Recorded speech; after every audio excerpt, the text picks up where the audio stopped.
മുസ്ലിം ലീഗിൻ്റെ സ്ഥാനാർത്ഥിയായിട്ട് കേരളത്തിൽ മത്സരിപ്പിച്ചിട്ടുണ്ടോ? ഒരു രാമനെ മത്സരിപ്പിച്ചു. അതെന്താണെന്നറിയാമോ? റിസർവേഷൻ. ഇപ്പം അതുമില്ല. മതേതരത്വം കാണിക്കാൻ പേഴ്സണൽ സ്റ്റാഫിൽ ആരെങ്കിലും എടുത്തിട്ടുണ്ടോ? ഇങ്ങനെ മതേതരത്വം പറയുകയും മതാധിപത്യം സ്ഥാപിക്കുകയും ചെയ്യുകയും നമ്മളെ എല്ലാം കാർന്നു തിന്നുകൊണ്ടിരിക്കുന്ന ഒരു ക്യാൻസറായിട്ട് ഇന്ന് ലീഗിലെ മാറിക്കൊണ്ടിരിക്കുകയാണ്. അവർ നമ്മുടെ സമ്പത്തെല്ലാം വിവിധ മേഖലയിൽ സമ്മർദ്ദ തന്ത്രം ഉപയോഗിച്ചുകൊണ്ട് രാഷ്ട്രീയക്കാരെല്ലാം അവർ പരിധിക്ക് നിർത്തുകയാണ്. എന്തിന്? ഞാൻ എന്തെങ്കിലും പറഞ്ഞാൽ അതിന് എതിരെ നിങ്ങൾ എന്ത് പറഞ്ഞു എന്ന് കോൺഗ്രസിനോട് ചോദിക്കും. അതിന് മറുപടി പറയണമെന്ന് പറയും. ഉടനെ പറയുമല്ലോ. ഇവിടെ ഒരു പ്രതിപക്ഷ നേതാവ് ഉണ്ട്, അദ്ദേഹത്തിൻ്റെ പേര് മറന്നുമല്ലോ കിടക്കുന്നത്. V D Satheesan. ഇങ്ങനെ കേരളം കണ്ടതിൽ വെച്ചിട്ട് ഒരു പരമ പന്നനെ ഞാൻ കണ്ടിട്ടില്ല. പന്നനെന്ന് തന്നെ ഞാൻ പറയും.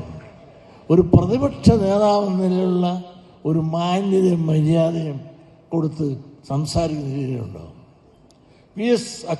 ഇവിടെ പിണറായിയൊക്കെ കായിലുണ്ട്, അവിടെ തന്തയുടെ പ്രായമുണ്ട്, കായിലുണ്ട് വർത്തമാനമൊക്കെ പറഞ്ഞ കേട്ടാൽ അയാൾ കണ്ട് ക്ലിൻ്റൺ ആണെന്ന് തോന്നുന്നു.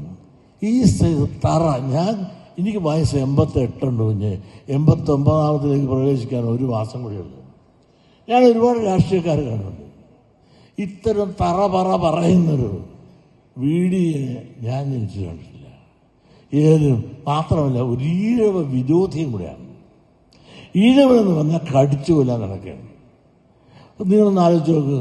KPCC പ്രസിഡന്റ് ആരായിരുന്നു? സുധാകരൻ. ഒരു ഈഴവനായിരുന്നു.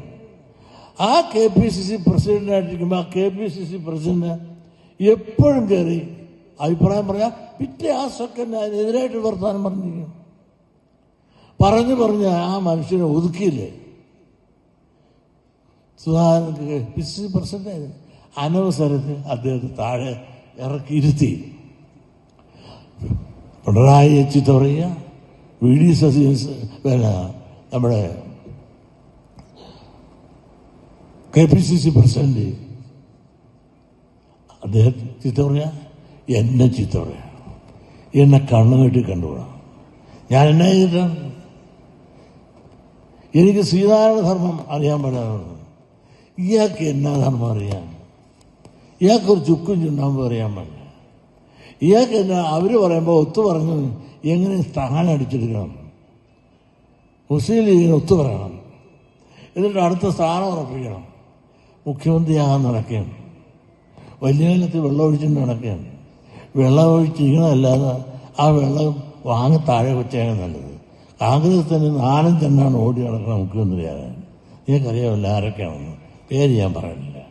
ആ മുഖ്യമന്ത്രി 4-5 നടക്കുമ്പം ഈ തറയനെയൊക്കെ പിടിച്ച് മുകളിലോട്ട് പോയാൽ കേരള രാഷ്ട്രീയത്തിൽ ഈ പറയുന്ന എല്ലാവരും യോജിപ്പിച്ചുകൊണ്ട് പോകാനുള്ള വല്ല കഴിവ് മനുഷ്യണ്ട്. വല്ല ചീത്ത പറയാൻ വേണ്ടിയിട്ട് എവിടെയെങ്കിലും കൊണ്ടിരുത്താം. ആരെങ്കിലും ചീത്ത പറയുകയാണെങ്കിൽ പറയിപ്പിക്കാൻ സതീശനെ കൊണ്ടുവരും. അല്ലാതെ മാന്യമായി വർത്തമാനം പറയാനോ മാന്യമായി കൈകാര്യം ചെയ്യാനോ ഇപ്പോൾ രമേശ് ചെന്നിത്തല ആരെ പേരും ചീത്ത പറയുന്നുണ്ടോ? അടുത്തൊരു പാരമ്പര്യമുള്ള ആളാണ്. അപ്പോൾ കേരള രാഷ്ട്രീയത്തിൽ ഇത്രയധികം അധപ്പതിച്ച ഒരു രാഷ്ട്രീയ നേതാവില്ല. ആ ആളൊക്കെയാണ് എന്നെ ഗുരുധർമ്മം പഠിപ്പിക്കാൻ നടക്കുന്നത്. ഗുരുദേവ പ്രസ്ഥാനത്തിന് വേണ്ടി എന്ത് ചെയ്തിട്ടുണ്ട് ഇയാൾ? നമുക്ക് കിട്ടുന്ന സമയത്തെല്ലാവരും ചവിട്ടും വേണ്ടി വന്ന നടുവിന് തൊഴിൽ കൂടെ നടത്താനായിട്ട് നടക്കുന്ന ആളാണ് VD സതീശൻ. ഒരിക്കലും വിശ്വസിക്കാൻ കൊള്ളാത്തവൻ. വടി വെച്ചെടുത്ത് കുട വയ്ക്കത്തില്ല. മാത്രമല്ല ഒരു പരപക്ഷ ബഹുമാനം വേണ്ടേ? എന്തൊക്കെ നമ്മൾ സംസാരിക്കുന്നത് നിങ്ങൾ TV കേൾക്കുന്നില്ലേ? ഇവരൊക്കെയാണ് നമ്മളെ വിമർശിക്കുന്നത്. എല്ലാവർക്കും സുഖിപ്പിക്കുന്ന ആരാണെന്നറിയാം? ലീഗിനെ സുഖിപ്പിക്കണം. അവർ വോട്ട് ബാങ്കാണ്. നമ്മുടെയൊക്കെ വോട്ടിന് വിലയില്ല. എന്തുകൊണ്ട് വിലയില്ലാതെ പോയി? ലീഗിനെ ഞാൻ അഭിനന്ദിക്കുകയാണ്.